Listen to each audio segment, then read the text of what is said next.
Hey guys, welcome back to the channel and another Swisser01 video. And today we have got a very interesting plane in front of us. Actually, this is an interesting video in general. I'm, by the way, recording this on my laptop. I'm on vacation right now. We can already hear the laptop fans spinning up a little bit. But that doesn't matter because we have all the jet engine sounds in the background as well, so that mixes up very well. Now, yes, right in front of us we have a 737-200, but in a pretty special livery. This is the airline of Venezolana. I have no idea how this is actually pronounced or what it actually means, but well, Venezolana, or however it's pronounced, is known for operating quite special planes, or perhaps old planes. Yes, this right here, we are inside of a 737-200. This is the oldest 737 that flies. And not only 737, but plane in general.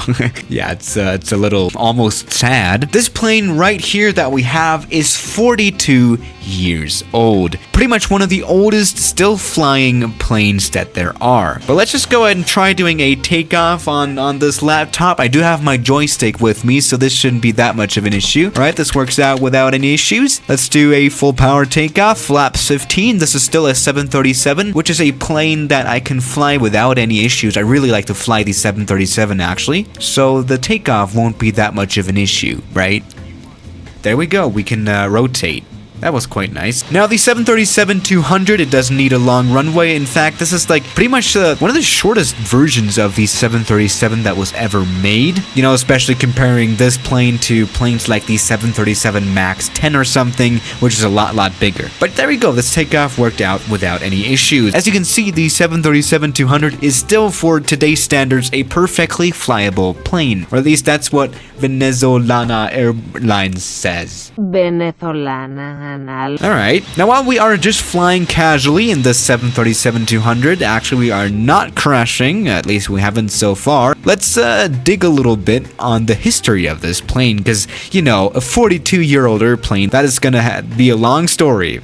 Alright, by the way, this is the registration of the plane, Yankee Victor 3471, and actually this is probably the plane here in real life. The livery is kind of off in the flight simulator, but that's another story. And as any other plane, we obviously have quite a list here with flight radar 24. And as you can see right here, there's been a flight on the 8th of July, which means this plane, yes, it is still actively flying as a jet aircraft. We don't have a lot of information about the flights though. Let's just play back a little bit. Let's see what's up. Alright, so we have a very randomly recorded flight here through, probably, this is Venezuela, right? As you can see, the aircraft was flying at like around 20,000 feet, but, I don't know. As you can see right here, it was just flying by the city of Moron, which is one of my favorite cities. Something that we do know is that the airplane is definitely flying. I don't know which routes it is actually serving, but yeah. Alright, so here we actually got some historical data of the plane. As you can see right here, it was delivered to Frontier Airlines, the old Frontier Airlines, in 1978, which was indeed 42 years ago, which is pretty crazy. And it was flying there for over 7 years in the registration November 7341 Foxtrot. Now here we actually got some pictures of the plane flying for Frontier. And after 7 years, it was given to United Airlines.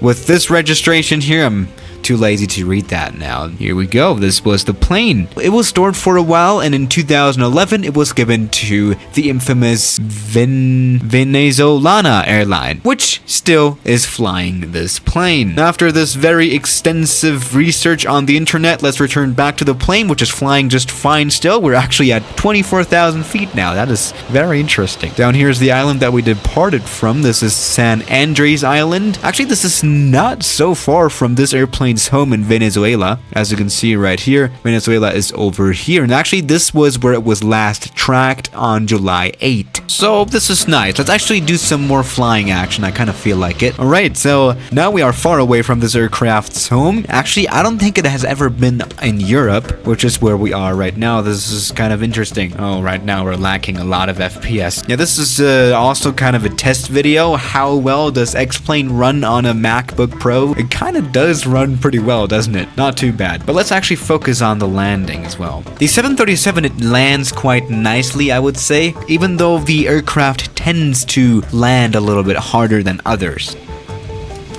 Alright, there we go. Let's do a good stop as well. Alright, you know what? That was pretty nice. Now yes, what can we say about flying passengers, like paying passengers on board a 42-year-old 737-200? Actually, I don't worry about it too much. I mean, so far it hasn't crashed, obviously. It's working, and if it works, don't fix it. No, obviously this Venezuela is not a very rich country, and the airline, of course, isn't very rich either. So it makes sense that they're using older planes that may be cheaper to operate, or at least cheaper to buy, obviously. And I mean, I don't have any safety concerns, honestly. The 737-200, it is a very solid plane. I made a video about it recently, and actually Venezuela Airlines is not really the only airline that still uses the classic version, the 200 version of the 737. It is just the airline that uses the oldest one of these, and the oldest plane in general. But, I mean, as long as it still kinda does fly, it's fine, right? So yeah, no worries about using a 42-year-old airplane. So, yeah guys, thank you for watching today's video, and I'll see you tomorrow as always. Good night.